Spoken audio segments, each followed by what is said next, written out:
Tungkol po sa spiritual needs and temporal needs.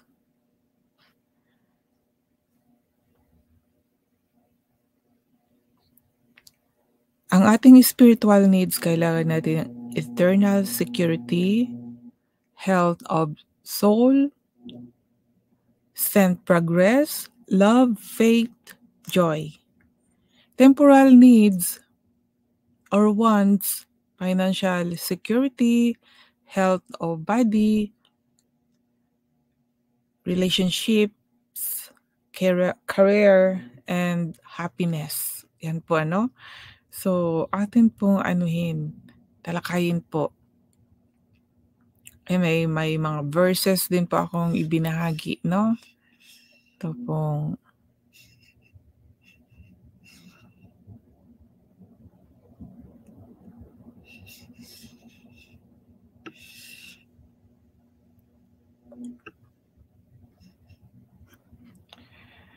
una-una po, binigyan po tayo ng assurance, security, tungkol po sa eternal life according dito sa John chapter 3 verse 15 and 16. Ang sabi dito, that whosoever believeth in him should not perish but have eternal life. Diba?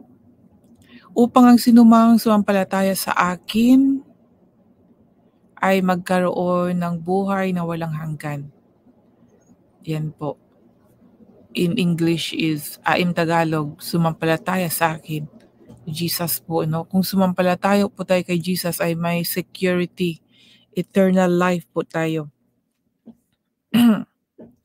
Verse 16, for God so loved the world that he gave his beloved Son, that whosoever believeth in him should not perish but have eternal life. Sapagkat ganito ang pag-ibig ng Diyos sa mga tao sa sanlibutan, ibinigay niya ang kanyang bugtong na anak upang ang sinumang sumampalataya sa kanya ay hindi mapahamak kundi magkaroon ng buhay na walang hanggan. Yan po ang security, eternal life po natin. Tayo sa mundong ito, ang tanong ko po kung alin po ang unahin natin, security ng eternal life or dito po sa sanlibutan na temporary lang. Saan po ang unahin natin? Lalo na po ngayon, no? As a Christian, itong araw na ito, Sunday ang tinuturing nating worship day. Pero we can worship God every day, every hour, kahit sa sarili lang po natin. We already can worship God in our ways, no? In different ways. From our heart, mga kaibigan. Hindi natin hintayin pang Sunday para mag-worship sa Kanya.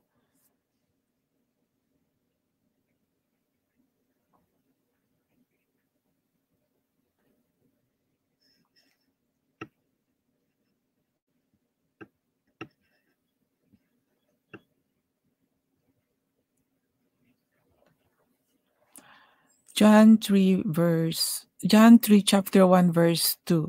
Beloved, I wish above all things that thou mayest prosper and be in health, even thy soul prospereth.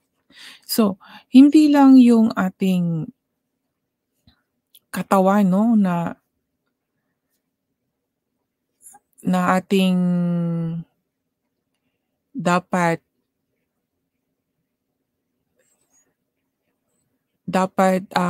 asikasuhin yung pangangailangan natin sa ating pisikal, kailangan din po natin sa ating kaluluwa, mga kaibigan. Dahil sinabi dito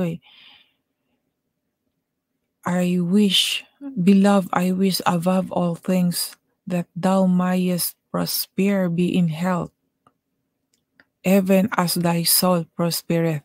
kahit sa ating kaluluwa mga kaibigan ay magkaroon din ng good soul 'no, good, mag-prosper ang ating kaluluwa.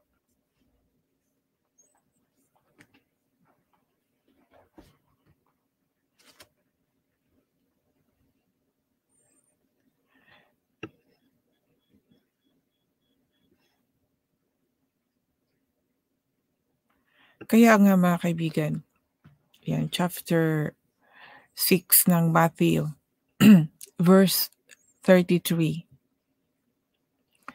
na sinabi, "But seek ye first the kingdom of God and His righteousness, and all these things shall be added unto you."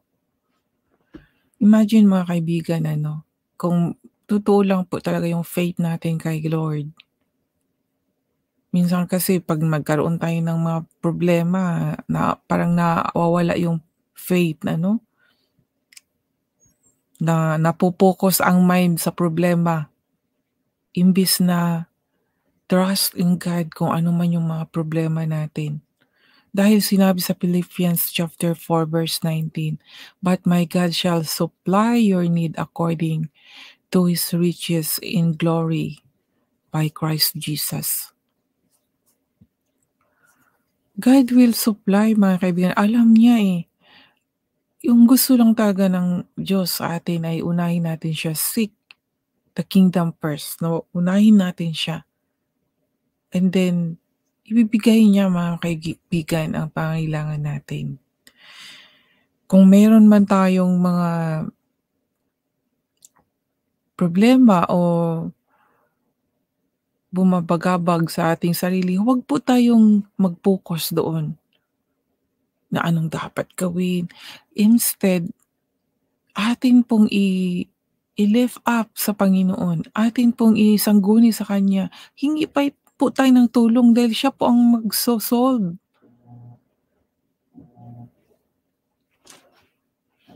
Wag lang po yung sa ating sariling karunungan. 'Di ba sinabi nga sa Panginoon na don't lean on your own understanding. Mababasa natin diyan sa Proverbs chapter 3 verse 5 and 6. Do not lean on your own understanding, but trust in God. Kaya mga kaibigan, basahin natin itong buong some verses ng Matthew.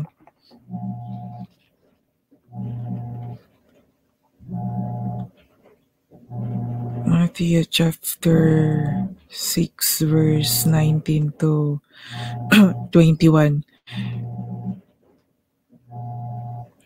Tungkol po sa kayamanan. Dahil may kayamanan po sa langit, may kayamanan din po dito sa lupa, no? Itong kayamanan natin sa lupa, itong ang mga yung mga nakikita natin, binibili natin, iniipon natin. Yun po yung mga kayamanan na temporary lang po. Hindi po natin madadala sa langit. Kaya kailangan din po natin ang kayamanan na pangkalangitan. Ano ba yun? At talakayin natin mga kaibigan. Itong kayamanan ng pangkalangitan, wala po talagang taong makapagbigay nito kundi ang Diyos lang. Kaya amazing si Lord. Hindi niyo po ba naisip-isip mga kaibigan na bakit itong makasalanang tao ay biglang nagsasalita sa salita ng Diyos? Kung wala talagang Diyos, hindi niya pwedeng masabi ito mga ganitong bagay. Halimbawa na lang itong si Paul, no? Isang persecutor. Si Jesus pa mismo ang hinahanting niya, pero bakit bumaliktad? Siya na mismo ang nagsasalita sa salita tungkol po kay Jesus Christ.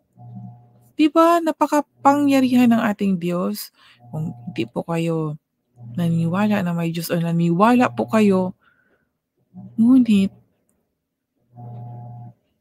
hindi niyo po wino-work yung paniwala niyo po tungkol sa Diyos. Dahil kung ginagawa ninyo po, isa po kayo na patotoo. Gagalak po kayong isasalita siya. Sinabi po dito sa Matthew chapter 6 verse 19, huwag kayong mag-ipon ng kayamanan para sa inyong sarili dito sa mundo. Dahil dito ay may mga insekto at kalawang nasisira sa inyong kayamanan. At may mga magnanakaw na kukuha nito. Sa halip, verse 20, sa halip, mag-ipon kayo ng kayamanan sa langit, kung saan walang insekto at kalawang na naninira at walang nakakapasok na magnanakaw. Verse 21, sapagkat kung saan ang inyong kayamanan ay doon din ang inyong puso. O diba mga kaibigan, klaro no? Sa dami ng kayamanan natin dito sa mundong ito na hindi pwedeng madala sa langit. May iba na nagwo-worried, 'di ba, tinatago pa na hindi makita ng ibang tao, baka manakaw. Meron nga ako, naalala ko nga pala, may nakita ako dito naka-post sa Facebook na meron siyang itinagong pera sa alkansya po ng lata. Doon niya pinapasok yung pera niya, no, papel, for tagwa ₱100. Hindi, mayroon pa nga, 1,000. 1,000 ata yun. Ang dami mga kaibigan, umabot ng milyon. Ngunit kinalawang po yung iba na nasira dahil sa sobrang kalawang, napunit, nag-iba yung kulay. Kaya almost kalahati lang po yung napapakinabangan doon. Imagine, minsan 'no, kahit sa buhay ko natin 'no, sa buhay ko na lagi tayong nag-iimpok sa yung bang para lang dito sa mundong ito na may pinaglalaanan tayo. Halimbawa, mag-ipon para, kagaya ko, mag-iipon ako ng pera dahil uuwi ako sa Pilipinas, or mag-iipon ako dahil may bibilhin akong ganito. Tapos nabasa ko ang ganito, nakita ko yung alkansya na yun, naalala ko itong sinabi dito sa Matthew chapter 6 verse 19 to 21 na huwag mag-ipon ng kayamanan. Dahil totoo nga naman ano, hindi natin alam talaga. Si Lord lang talaga ang nakakaalam sa lahat. Nakaka-guilty tuloy ano, nag-iipon ng pera para sa ano na, kung may tiwala lang tayo sa Kanya, dapat sa Kanya na lang natin ipagkatiwala na Siya ang mag-provide sa lahat, 'di ba? 'Di ba according dito sa Philippians chapter 4 verse 19 na, "But my God shall supply your need according to His riches and in glory by Jesus Christ." Dapat iyan na lang ano natin na si Lord naman ang mag-provide. I should not to worry, no? Kaya nakaka-amaze talaga. Totoong may sinabi din sa ano, nababasa ko rin sa kawikaan na mag-iipon, mag-work. Ngunit minsan kasi 'no, sa pag-iipon na yun, na nakakalimutan na natin ang pag-seek it first the kingdom of God. Dapat uunahin talaga natin ang Panginoon din sa lahat po. Magwo-work tayo, mag-iipon tayo, si Lord pa rin ang mag-ano noon, mag-provide, ibi-bless o Kanyang i-protect 'no, ang ating mga ginagawa. Sa pangunawa ko po. Kasi hindi naman tayo tutunganga lang din para magkaroon tayo ng gusto natin, 'di ba? We have to work also. Pero kailangan pa rin natin ng Diyos talaga na siya ang all in all. Sa Kanya pa rin. Kahit na sa lakas natin dahil tayo ang nagtrabaho 'no, nagkaroon tayo ng sweldo dahil tayo ang nag-work, pero mga kaibigan, hindi lang sa pangunawa but based on my experience talaga, masasabi ko na si Lord pa rin talaga ang nagpo-provide, siya pa rin. Sino ang nagbigay ng lakas? Si Lord. Sa lakas pa lang kung meron po tayong grateful talaga sa kanya, yung thankful from our heart, si Lord pa rin, eh, ang lakas natin kaya natin nagawa ang trabaho natin. Kahit na tayo ay isang trabahador, ang lakas na nagbigay ang Diyos pa rin, mga kaibigan. Dahil kung wala, puro mga makakaranas ng pagod, madaling mapagod. Yung stamina ba, kumbaga ang energy ay madaling mawala kaya napapagod.